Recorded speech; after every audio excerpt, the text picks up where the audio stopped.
ළමයි මේ කෑම අනන්නේ අර එළියේ ඉන්න මේ බල්ලොන්ට දෙන්න. හරිද? ඊට පස්සේ දැන් මම මේ කාලි වෙල්ලා මම හැමදාම කඩේ ගියාමත් මේ හස්බන්ඩ්ුයි මමයි දෙන්නම එකතු වෙලා කන කෑමක ඉතුරු වුණොත් අනිවාර්යෙන් අපේ මෙහි ගෙදර ඉන්න සතුන්ට මෙහි කියන්නේ අපිත් බෝඩ්ඩලා ඉන්නේ මෙහි ඉන්න අයට කන්න දෙන්න අරගෙන යනවා. හරිද? දැන් ඕම් බලන්න guys. හොඳම දේ. හරිද? මේ අපේ කාමරේ දොර. ඕම් බලන්න තව විනාඩි දෙකක් යනකොට වෙනම දෙයක් තියෙනවා.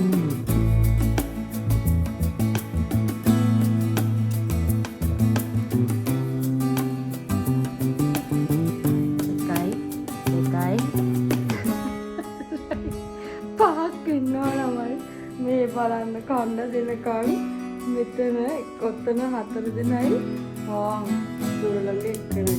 මෙයාලට කන්න දෙන්නේ කොහොමද කියලා හිතන්න. ඕ මේකනේ බඩගිනි නෑ දට්ටික නෑ මම හිතලා මේ බොලොන්ඩෝ ඉන්නේ කොහොමද මේ ළමයිත් එක්ක පරිමාන්නේ කෑම නේද මේ තමයි හිසක මෙයාලට කවුරුත් කන්න දුන්නේ නෑ. පස්සේ අනිත් එක්කෙනෙක්වත් කන්න බොන්න දෙන්නකෝ අපි යාළට කෑම දුන්නා මේ දෙපැත්තේ රැකගෙන යාට විතර. දැන් ඉතින් එක දෙදිල්ලක් තමයි තියෙන්නේ. කාමරේට එන්න බෑ යන්කෝ එළියට. එළියට යන්කෝ එළියට.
මෙතන ළමයි මේ ඉන්න බල්ලට කවුරුත්ම කන්න දෙන්නේ නැහැ. ඔක්කොම පොර කාලේ යාට දෙන කෑම එක කනවා. ඒක නිසා මම ඉරටු කූරක් අතේ තියාගෙන අනිත් අයට ගහ යාලා වෙලවෙලව අනිත් එක්කනට කන්න දෙන්න තමයි මේ හදන්නේ.